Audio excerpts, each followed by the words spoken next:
Hi, I'm Rachel. At a family party, my sister mocked me, called me a nobody right there in front of everyone. What she didn't know, the paycheck her husband relies on, carries my signature. But the real betrayal wasn't that one harsh moment. It was years. Years of being erased, overlooked, and pushed aside by the very people who claimed to love me. Today, their world, the one they thought they built without me, is about to crumble. Before we dive in, tell me, what time are you listening to this and where from? Drop a comment below. I'd love to hear your story too. The sunlight was fierce that morning, slashing through the thin clouds like white-hot blades. I slid my sunglasses lower as I pulled into the narrow parking lot off South Congress Avenue. The familiar buzz of weekend brunchers spilling onto the sidewalk. A wave of humid air and clinking silverware greeted me the moment I stepped onto the patio. They were already there. Mom, in her oversized straw hat, adjusting the hem of her dress and fussing with the centerpiece like it might reveal a secret code. Dad, brows furrowed at a menu he would inevitably ignore in favor of the same scrambled eggs and bacon he ordered every week. Uncle Harold animatedly waving a fork in the air. Aunt Linda nodding absently as she scrolled through her phone. And Sarah, always Sarah, seated squarely at the center of the table, the sunlight catching the rhinestones on her bangles as she laughed too loudly, basking in the undivided attention like a performer at the final act. I made my way to the far side of the table and slid into the empty seat. My seat, the one that offered just enough distance to stay invisible, but close enough to pretend I belonged. Mom's face brightened when she saw me. "Rachel, sweetie, we ordered your usual," she said, waving a hand as if summoning me closer could close the growing chasm between us. The air was thick with the scent of syrup and buttered toast, heavy enough to suffocate. Conversations floated over the table. Local news, someone's new car, a cousin's engagement. I stirred my coffee slowly, the spoon tapping a steady rhythm against the porcelain. It had already cooled, but the motion gave my hands something to do. An anchor against the suffocating sense of smallness curling inside my chest. Sarah leaned forward suddenly, voice pitched just a little too loudly, ensuring everyone within a two-table radius could hear. "So," she said, her smile glinting like polished chrome. "Guess who's officially the breadwinner now?" Ethan, sitting to her left, managed a modest shrug, cheeks coloring faintly. The table shifted toward him instinctively, the gravitational pull of new gossip too strong to resist. "They finally recognized real leadership," Sarah beamed. "Big raise, company car, new title. Ethan's now senior financial analyst at DataWave, starting next month." The name twisted something deep in my gut. Aunt Linda clapped politely. Mom let out a misty sigh of pride, and Uncle Harold raised his coffee mug in a sloppy salute. Dad, ever the coach, thumped Ethan on the back hard enough to jostle his mimosa. I kept stirring, the slow whirlpool forming in my cup a mirror to the growing storm behind my ribs. Sarah's eyes flicked toward me, then quick, calculated, before she leaned back, draping one arm lazily across Ethan's shoulders. "And honestly," she added, laughing lightly, "it's kind of sad, isn't it? Some people our age still haven't figured out what they want to be when they grow up." The words slid over the table like oil over water. Shiny, slick, impossible to grab onto without getting burned. Mom mumbled, "Sarah, honey, be nice." But the protest was thin, a paper umbrella against a hurricane. Sarah shrugged, all faux innocence. "I'm just saying it's not cute anymore to be drifting. It's embarrassing." My grip tightened briefly around the handle of my cup, the muscles in my forearm flexing beneath my sleeve. No one looked at me, not Ethan, not Mom, not Dad, not even Uncle Harold, who normally had something to say about everything. I sipped my coffee, cold and bitter, and said nothing because they didn't know. They didn't know that DataWave, the company they toasted with syrup-sticky fingers, bore my fingerprints on every server, every contract, every line of code that made it tick. They didn't know that the systems Ethan would soon oversee had been designed, built, and refined by the woman sitting quietly at the corner of their Sunday shrine. They didn't know that while Sarah hopped from one doomed boutique venture to the next, while the family threw parties for her courage and creativity, I had built something real, something lasting, and I preferred it that way. For years, I had chosen silence over spectacle, peace over applause, stability over the fleeting sugar rush of recognition, because survival for me meant invisibility, and invisibility had its own kind of power. "Rachel," Mom said brightly, dragging me back from the edge of my thoughts. "You're still freelancing from home, right? That's nice. So flexible." I nodded, offering a tight smile that didn't quite reach my eyes. "Something like that," I said. Sarah smirked over the rim of her mimosa. "Must be nice. Pajamas all day, no deadlines. Living the dream. Huh." The table laughed politely, the sound brittle, hollow. I stirred my coffee again, slower this time, watching the ripples spiral outward until they disappeared. Make things happen. That's what Sarah had said once at a barbecue when someone asked how her brand was going. Make things happen. I thought of the all-nighters James and I pulled, cobbling together prototypes with borrowed servers and borrowed dreams. I thought of the rejections, the server crashes, the lawsuits narrowly avoided. I thought of every sleepless night, every bet placed on ourselves when no one else would even lend a glance. And sitting there beneath the burning Texas sun, listening to Sarah bathe in borrowed glory, something inside me hardened. Not out of bitterness, not out of anger, but out of certainty. Let her laugh. Let them all laugh. Because soon reality would pull back the curtain Sarah loved to hide behind. And when it did, the stage she thought she owned would reveal whose hands had built it. The waitress set down a fresh pot of coffee. I murmured a thank you, even though my cup remained full. Pushing back my chair with a slow scrape against the stone floor, I stood. No one noticed, not even Sarah. I slipped a 20 beneath my untouched plate, slung my bag over one shoulder, and walked away, leaving the brittle laughter and the cooled coffee swirling behind me. Let her laugh. Soon, reality would speak louder than I ever could. The heat wrapped around me the moment I stepped off the patio, swallowing the brittle laughter behind me like a door slamming shut. I walked down South Congress, blending into the throng of weekenders snapping photos of murals and waiting in line for overpriced tacos. The noise, the bustle, the constant hum of movement. It should have been a distraction, but every word from brunch echoed inside my head, louder than the chatter of the street musicians or the whirring of the coffee shop's blender. Let her laugh. I repeated it silently like a mantra as I crossed another intersection. Let her laugh now while ignorance still protected her. A few blocks down, I ducked into a narrow alley lined with boutique stores and a small shaded cafe that smelled faintly of lavender and fresh bread. It was almost empty, the kind of place tourists hadn't yet discovered. I found a corner table near the window, set my bag down, and ordered a black coffee I barely wanted. I sat there, fingers curled loosely around the warm mug, watching the world blur past the window. Inside me, another world was unspooling, one stitched together with memories too stubborn to stay buried. It wasn't the first time Sarah had humiliated me publicly, but today it had settled differently under my skin, like a splinter that refused to work itself out. My mind pulled me backward, unwilling, or maybe too exhausted to resist. I was 12 the first time I realized applause had a hierarchy, and I wasn't in it. Sarah had just won some regional dance competition, a glossy gold trophy clutched in her manicured hands. The house was packed with relatives, neighbors, anyone willing to sip lemonade and listen to mom gush about pirouettes and talent scouts. Meanwhile, I sat cross-legged in the corner, the old family desktop humming beside me as I struggled to finish building my first website from scratch. No one asked what I was working on. No one cared. At 14, I won a state science fair. My parents had been too busy to attend the award ceremony. They sent a bouquet the next day, delivered to the school's front office, addressed to Rebecca Bailey, whoever that was. I kept the crumpled card tucked in my desk drawer for years, a quiet reminder that invisibility was safer than hope. At 18, I earned a full scholarship to a prestigious tech institute 3 states away. No party, no announcement. Mom wept when Sarah got accepted into a mediocre art program, but my achievement rated little more than a tight hug at the airport and a quick, "Text us when you land, sweetie." At 22, while Sarah was hosting Instagram-worthy pop-up shops that bled money faster than they made it, I was buried in server rooms with James Fletcher, chasing a dream that lived on ramen noodles and secondhand routers. They celebrated her failures with parties and sympathy. They mourned her mistakes with casseroles and group hugs. Me? They treated my silence like proof that nothing important was happening. Maybe that's why when DataWave finally got its first investment, James and I agreed. I would stay behind the scenes. It wasn't just about strategy. It was about survival.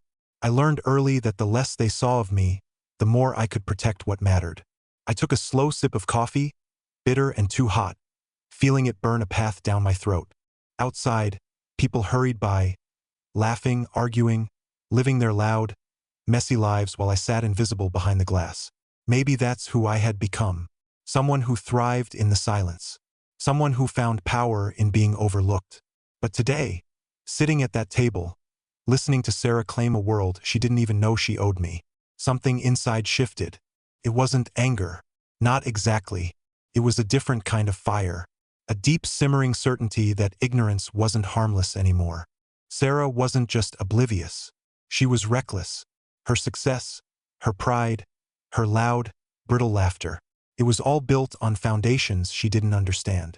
And people like her, they had a way of swinging hammers wildly, breaking the very walls that protected them. I stirred the coffee again, watching the surface swirl and settle. If she kept pushing, kept speaking without thinking, kept mocking what she didn't even see, she was going to tear open something neither of us could neatly sew shut again. She doesn't realize it yet, but every word she speaks today will cost her tomorrow. The week dragged on like a wound, slow to close. After brunch, I threw myself into work with mechanical focus, coding through nights and polishing reports till the early hours. The emails, the meetings, the quiet victories, they dulled the rawness, but they didn't erase it. Nothing did. By Saturday afternoon, the tension had only settled deeper under my skin. Mom's text had come in 2 days earlier. Family barbecue at the house. Casual. Come hungry. The cheery exclamation points did nothing to lighten the heavy knot forming in my chest. But of course I went. That's what you did. You showed up even when you knew you'd leave bruised. I turned onto my parents' street just as the sun dipped low enough to stretch long golden fingers across the asphalt. Their backyard was already humming with noise. The slap of flip-flops against concrete. The low thrum of a Bluetooth speaker playing country hits. The scent of sizzling burgers and corn on the cob thick in the air. I parked down the street, grabbed a bottle of wine from the passenger seat, my offering, and walked up the cracked sidewalk, my heart tapping a familiar, anxious beat against my ribs. The gate was propped open with a garden gnome missing half its face. I slipped inside, my arrival barely registering over the chatter. No greetings, no fanfare, just Rachel, background character, reporting for duty. I found a spot near the old oak tree at the back of the yard, partially shielded by a string of drooping fairy lights, a perfect vantage point. Across the lawn, Sarah was already in her element, arms sweeping wide, head tossed back in theatrical laughter. She looked every bit the golden child, breezy sundress, hair kissed by highlights, drink perched perfectly in manicured hand. I poured myself a soda from the cooler and leaned against the tree, half listening, half hoping to remain invisible. But of course it didn't last. I read this article the other day, Sarah said, voice rising just enough to command attention. Apparently, there's this whole trend now of companies run by ghosts, founders who never show their faces. Hilarious, right? Imagine trusting someone who's too scared to even show up at their own office. Laughter rippled through the group, light and easy. I stiffened, fingers tightening around my plastic cup. Real leaders, she added, tossing her hair like she was selling shampoo. They don't hide. They don't work from the shadows. They stand up. They take credit. They own the room. More chuckles, more head nods. Ethan gave a weak smile, keeping his eyes firmly on his burger. I stayed where I was, letting the oak tree anchor me to the ground. She didn't know. She didn't realize that the founder she was mocking wasn't some stranger behind a corporate firewall. It was me. Every system she praised her husband for mastering. Every dashboard he pulled numbers from. Every paycheck he cashed. Built by the same invisible hands she was now ridiculing. The insult wasn't direct, but it didn't have to be. It found its mark with surgical precision. Not because she aimed, but because she didn't even think to check who stood in the line of fire. No one said a word in my defense. Not Mom, who clapped politely. Not Dad, who busied himself flipping burgers. Not Uncle Harold, who chuckled like Sarah had said something daring instead of cruel. Stung sharp and deep, but it wasn't new. Not really. I took a sip of my soda, the carbonation biting at the back of my throat. You chose this, I reminded myself. You chose to be invisible. You chose the quiet path. But even the quiet path, it seemed, wasn't safe anymore. The world Sarah lived in was one where only noise mattered. Applause, recognition, spotlights. She had no idea that sometimes the real power thrived where no one was looking. I scanned the yard, the folding chairs sagging under the weight of easy gossip and unchecked egos. Maybe once, years ago, I would have wilted under this, would have gone home, swallowed the hurt, built another silent fortress to hide inside.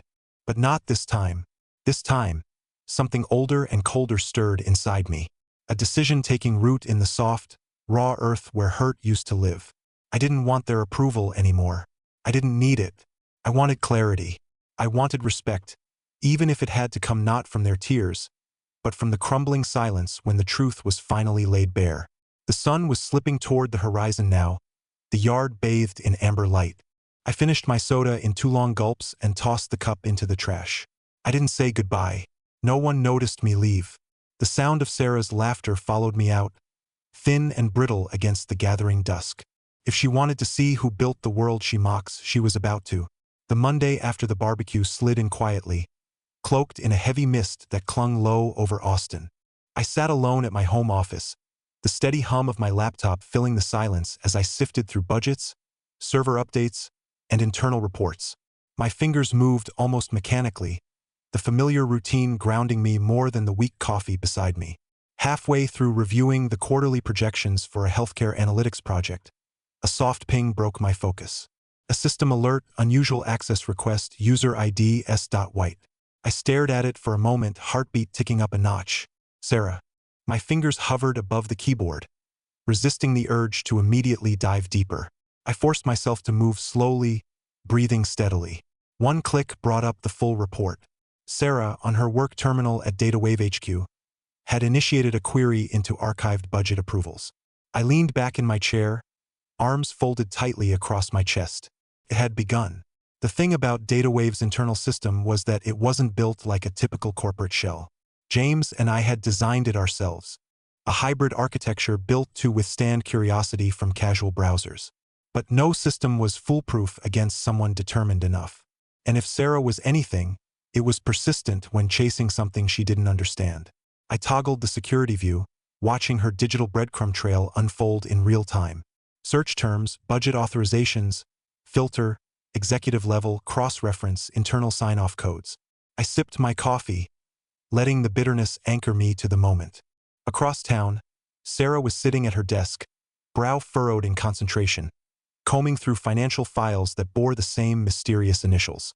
RB, every major decision, every expansion approval, every strategic pivot signed and authorized by RB. If anyone asked around, they'd hear the same vague answer. RB, some executive upstairs. No one really sees them. Big brain behind the curtain. There were a few rumors that the second co-founder was a ghost figurehead. Some whispered it was just a legal tactic to protect the primary owner. Others joked it was some tech wizard who couldn't handle human interaction. No one ever guessed the truth. No one ever looked hard enough until now. I watched Sarah pull up another string of approvals, tracing connections she didn't even realize she was making. A rising buzz of tension sat heavy in my chest. Part of me wanted to shut it down, trigger a protocol, lock her out, reroute her search results into a dead end. It would take me 10 seconds. But another part of me, the one that had swallowed years of mockery and invisibility, held perfectly still. No, let her see it. Let her follow the trail she had started so recklessly at the barbecue. This needed to happen. Not because I wanted revenge, but because it was time. The world she lived in, the illusions she clung to so tightly, they couldn't survive forever without running face-first into reality. I had stayed silent long enough. I scrolled back to the active query log. Sarah was now deep into the maze, pulling up founder authorization protocols, cross-referencing pay structures, highlighting system changes implemented by RB. Her pattern was methodical in a messy, intuitive way, like a child tugging the right thread on a complicated tapestry without understanding what would unravel. Another alert popped up. New request initiated. Archive access founder's documents. I exhaled slowly through my nose, closing my laptop with a quiet click. The clock had started ticking. Whatever happened next wasn't in my hands anymore. Across town, under the warm hum of fluorescent office lights, Sarah was about to pull the veil back for the first time. And when she did, when she finally pieced it together, there would be no going back. Sarah's access request triggered a silent alert, and I knew the clock had started ticking. By the time the city lights of Austin blinked awake, I was already expecting it.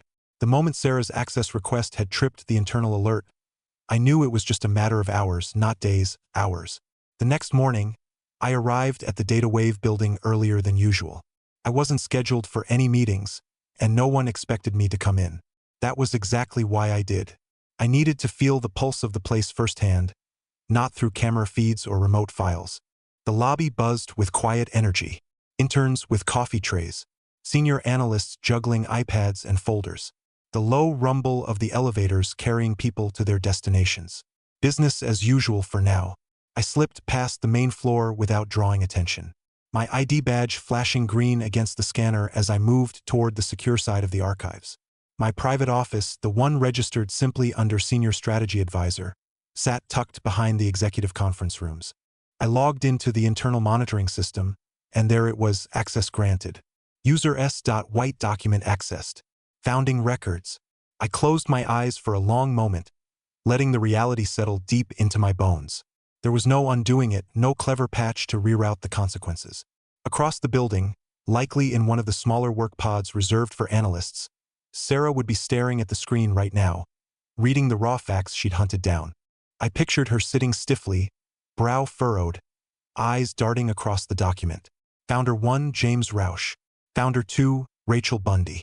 Ownership split 50-50, operational authority co-equal. The text was plain, unapologetic, unmistakable. No more guessing. No more snide jokes about ghost founders or paper executives. Just my name etched into the bones of the company she thought she understood. I could almost hear the crack of her worldview splintering from across the building.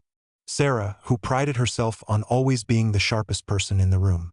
Sarah, who had built her entire image around dismissing me as the quiet one, the underachiever, the girl who still hadn't figured it out. Sarah, who had mocked the very foundation that fed her paychecks. I imagined her mouth parting slightly in disbelief, a cold, sick feeling blooming in her chest. First came the shock, then the confusion, then the anger, because that was always the order, wasn't it? Shock that reality wasn't what she assumed. Confusion about how she had missed it. And then the searing, stubborn anger, not at herself, but at me, for daring to exist in a space she hadn't reserved for me. I minimized the monitoring window and leaned back in my chair, my hands resting quietly on my thighs. I didn't feel triumphant. I didn't even feel vindicated. What I felt mostly was tired. A deep, marrow-deep exhaustion of carrying the weight of other people's expectations and their blind spots for so long. I didn't want her groveling. I didn't want some dramatic apology. I didn't need her validation. All I wanted was space, respect, a silent acknowledgement that I wasn't some afterthought floating in her shadow. I checked the clock. 11:13 a.m., too early for confrontation, but late enough for the first waves of realization to have fully crashed down. Sure enough, my phone buzzed against the desk, rattling slightly. One new message. Sarah White. We need to talk now. I stared at the words, my thumb hovering over the screen. It wasn't a request. It wasn't even framed politely. It was a demand. A desperate, clumsy demand from someone whose illusion had just been shattered in a way she couldn't immediately spin or deny. I didn't open the message right away. Instead, I allowed myself a few seconds to process the full gravity of what was about to happen. There would be yelling. There would be accusations. There would be wounded pride twisted into ugly shapes and hurled like stones. But there would also be clarity, brutal, necessary clarity. I stood up slowly, gathering my laptop into its case and slipping my phone into the pocket of my blazer. As I moved through the halls of Data Wave, the familiar hum of servers and faint click of keyboards surrounded me. This was my domain, not a fantasy, not a fluke. Every line of code, every policy, every strategic pivot, mine. And now, finally, Sarah was about to meet that truth face to face. I stepped into the elevator, pressing the button for the executive floor. As the doors slid closed, I let out a slow breath, steadying myself for the storm waiting on the other side. We need to talk now. The words pulsed in my mind like a heartbeat I couldn't ignore. The message still burned in the back of my mind as I walked through the corridors of Data Wave. After hours, the office had transformed with the setting sun. What buzzed with energy during the day now whispered with hushed air conditioning and the soft hum of servers behind locked doors. The silence wasn't peaceful. It was thick, electric, pulsing with something inevitable. I moved steadily, my heels muffled against the carpeted floor, tracing the path toward the private server room. I already knew where she would be waiting. Not in some public space where others could eavesdrop or interfere. No, Sarah would want privacy. She would want a battleground where only two people could witness the outcome. As I turned the last corner, I spotted her standing stiff and tight near the double glass doors of the server wing. Arms crossed, eyes sharp, chest rising and falling faster than normal. Sarah didn't look angry in the theatrical way she usually wielded at brunches or family parties. This was different. This was personal. She didn't waste time. "You lied to me," she said, her voice low, vibrating just above a whisper. I stopped a few feet away, giving her space. Or maybe giving myself a chance to breathe properly before this collision unraveled everything we had pretended to hold together. "I didn't lie," I said, my voice steady. I chose not to explain myself. Sarah's laugh was brittle, ugly. "Same damn thing." There was a crack in her voice that she couldn't hide. Not anger, not entirely. Wounded pride stitched together with humiliation. "You let me humiliate myself?" she hissed, stepping closer, jabbing a finger at my chest. "In front of everyone, again and again. And you just sat there, smiling like some saint while I didn't move, didn't flinch." "You chose your own words, Sarah," I said quietly. "You decided who deserved respect without ever asking the right questions." "You could have told me," she snapped. "You could have said, hey, maybe you shouldn't trash the very people keeping a roof over your head. You could have spared me." "Sparing you wasn't my job," I interrupted, my tone sharpening. "Protecting your ego was never my responsibility." The words cut deeper than I expected. Even Sarah blinked, momentarily stunned, as if she hadn't thought I'd push back so directly. "You think you're better than us?" she spat, stepping even closer until I could see the thin sheen of anger in her eyes. "Just because you hid behind a curtain while the rest of us actually lived our lives." I shook my head slowly. I never thought I was better. I just thought I deserved better than being mocked for breathing. The air between us crackled, neither willing to give ground. Years of tiny slights, overlooked achievements, and sharp-tongued dismissals flooded between us. A dam finally crumbling under pressure. "You always acted so small," Sarah sneered. "Like you were afraid to take up space. Maybe if you had fought for yourself sooner." "I fought," I said, cutting across her words like a blade. "You just never bothered to look." The corridor fell silent, except for the faint hum of the servers vibrating through the walls. We stood there, two women shaped by the same blood, but carved into completely different monuments. "You don't get to rewrite this," Sarah whispered fiercely. "You don't get to stand here and pretend you were some misunderstood genius while we—" "You," I interrupted again, quieter this time. "You what, Sarah? Earned your spotlight by stepping on the people you assumed were beneath you." Her mouth opened, then closed again, the words sticking like barbed wire. "You think loudness makes you right?" I continued, my voice soft but immovable. "But respect isn't earned through noise. It's earned through truth, through showing up quietly, consistently, even when no one is watching. Especially then." Sarah's fists clenched at her sides. For a moment, I thought she might lunge at me, hurl some insult she couldn't unsay. Instead, she drew in a shallow breath, chest trembling with the effort to hold herself together. "If you think this changes anything," she said finally, voice shaking, "you're wrong." I tilted my head slightly, studying her like I would an unstable wire. "I don't need it to change anything," I said, "but I won't stand still anymore while you swing." I let the words hang there, heavy, undeniable, until she turned sharply on her heel and stormed back down the hall.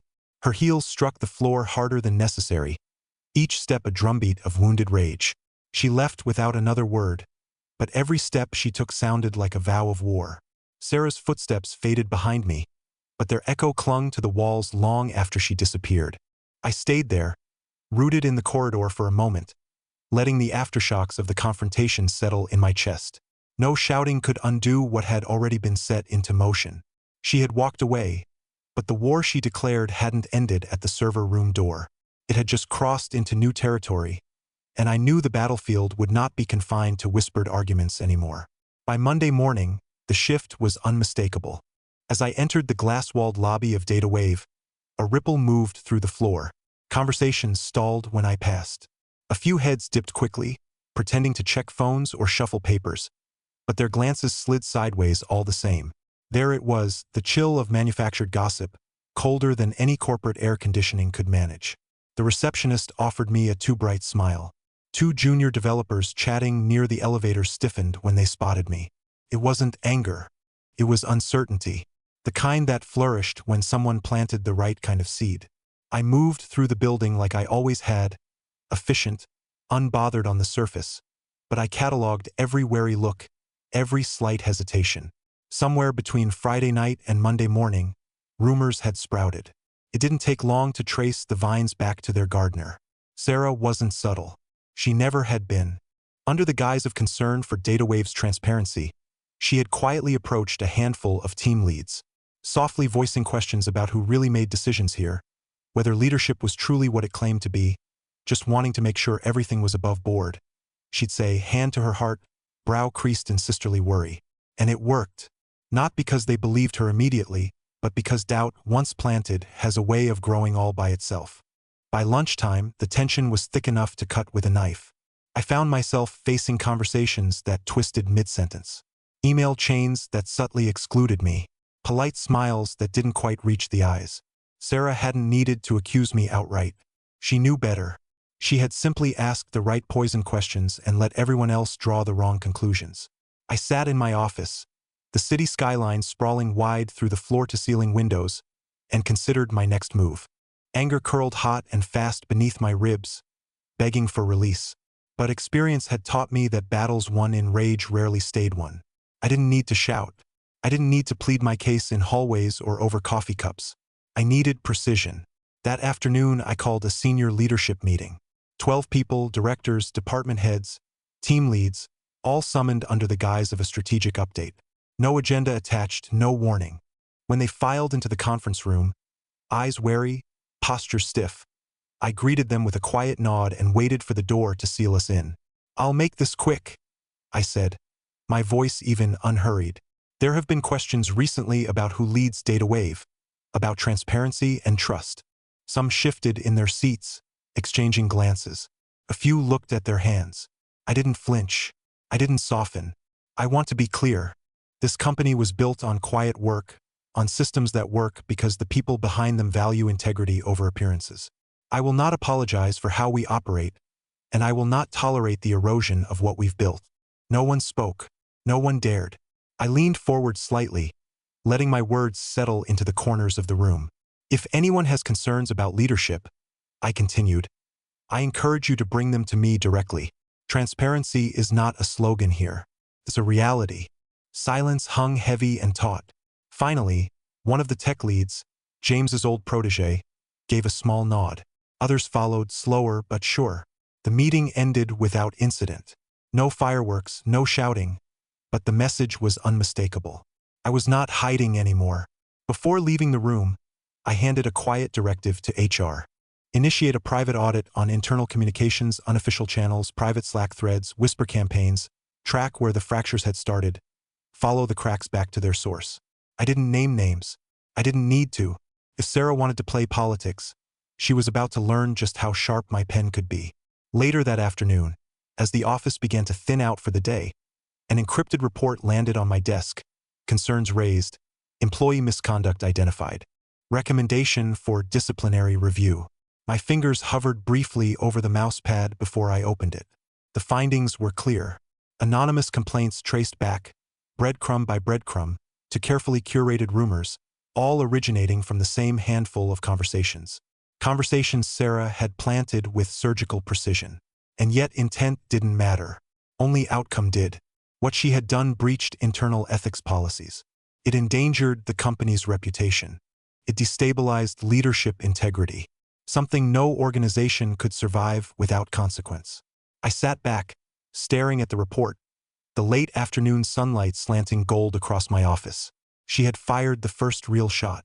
Now it was my move. The report lay heavy on my desk, but my decision was already made. The weight of the report still lingered in the back of my mind as I sat in my office, the late afternoon sun casting long, thin shadows across the carpet. I turned off my monitor and leaned back in my chair, letting the silence settle around me like armor.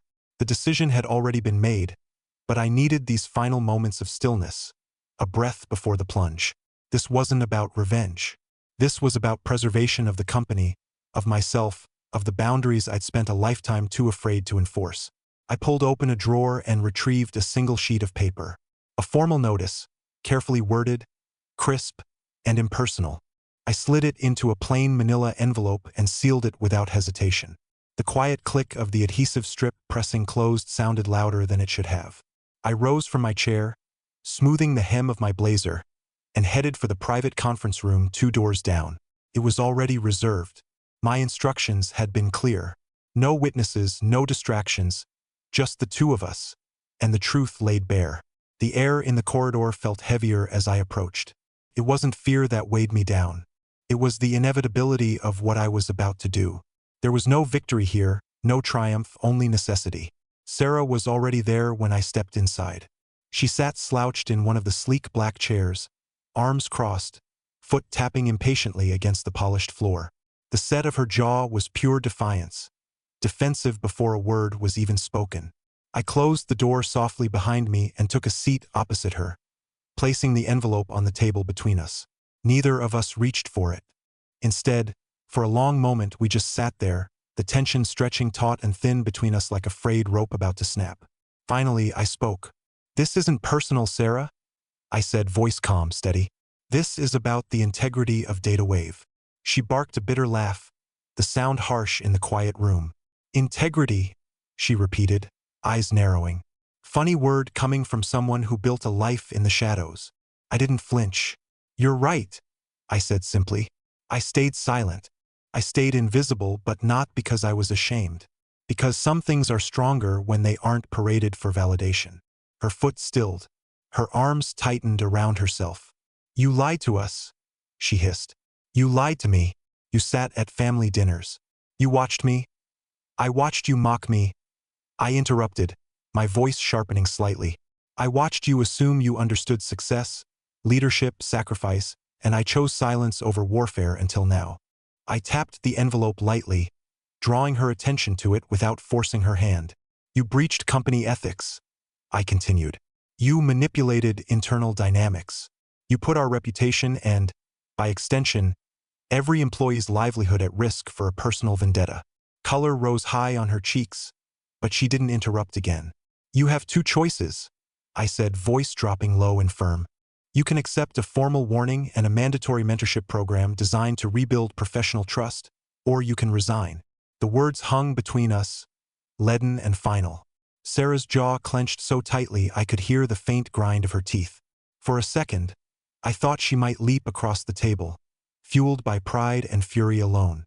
But instead, she sagged slightly, the first crack appearing in her perfectly poised armor. "And if I refuse?" she asked, almost a whisper. "Then we part ways," I said, no anger in my tone. "And your record will reflect your choices."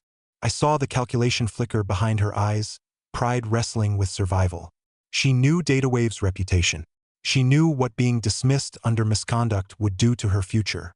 Slowly, stiffly, she reached for the envelope. She didn't open it. She didn't have to. Her fingers curled around the manila flap, knuckles white, and she nodded once. A tight, jerky motion that cost her far more than she wanted me to see. "I'll stay," she muttered. I inclined my head, acknowledging her decision without gloating. There was nothing to celebrate here, only a sad, necessary ending. As she pushed back from the table and stood, I caught the fleeting shimmer of unshed tears in her eyes, fury and humiliation blurring into something raw, something sadder. She didn't say goodbye. She didn't curse me. She simply walked out, her heels striking the floor in hard, clipped beats. When the door swung shut behind her, I stayed seated, staring at the empty chair across from me. There had been a time, years ago, when I would have given anything for her approval. When I would have swallowed every insult, every slight, just for one moment of pride reflected in her eyes. That time was over. I wasn't the same girl who needed to be seen to believe she mattered. I had built my own worth, brick by bloody brick, and no one, not even my own sister, could tear it down without my permission. I rose slowly, gathering the last few papers from the table, and turned toward the window. Austin sprawled out beneath the fading light, the city humming with lives bigger and messier than ours. Maybe Sarah and I would never be sisters the way we were meant to be. Maybe we never really had been. But maybe, just maybe, ending the battle was the first step to finally beginning something real. Maybe ending the battle was the first step to finally beginning something real. That thought lingered with me through the changing days, like a thread quietly weaving itself into a new tapestry I hadn't realized I was ready to create. Tonight, the city of Austin wore its brightest face. The skyline dotted with glittering lights against a deep velvet sky. The rooftop of DataWave's headquarters buzzed with life as the company celebrated its 5th anniversary. A milestone built not just on tech innovation, but on perseverance, sacrifice, and yes, a few silent battles fought behind closed doors. Soft jazz music floated on the warm autumn breeze, mingling with the gentle clink of champagne glasses and bursts of laughter. People moved gracefully between tables adorned with flickering candles and small vases of wildflowers. The air was lighter than it had been in months, though a part of me still felt the cautious weight of history pressing lightly at my back.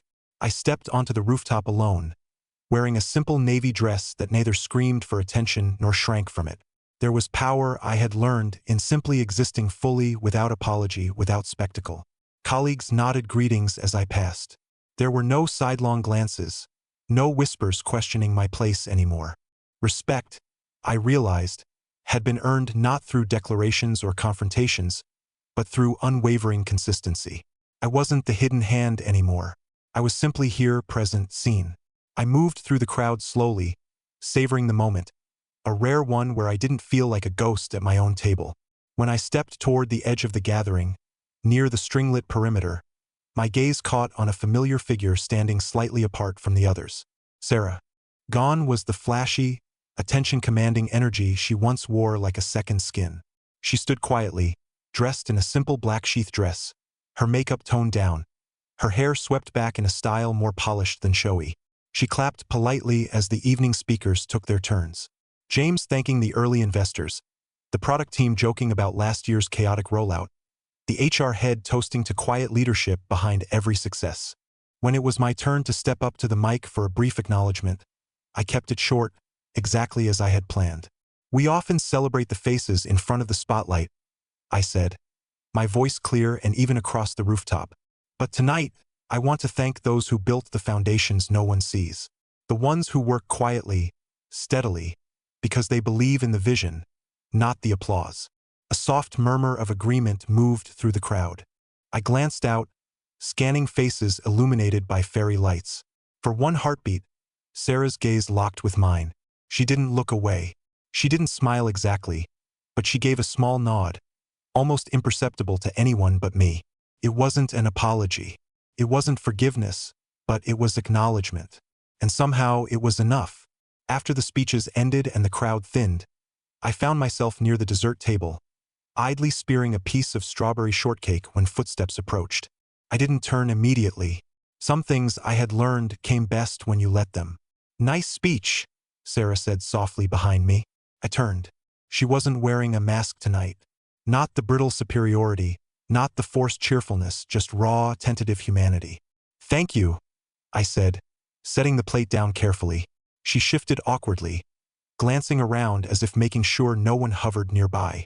Then, with a deep breath, she met my eyes again. I'm trying to be someone better, she said, voice low, earnest in a way that caught me off guard. For a long moment, I just looked at her, not as an adversary, not as the sister who had once wounded me more deeply than words, just as Sarah, a woman standing at the edge of her own broken walls, trying to figure out if she had the courage to rebuild. So am I said simply. It didn't need to be anything more.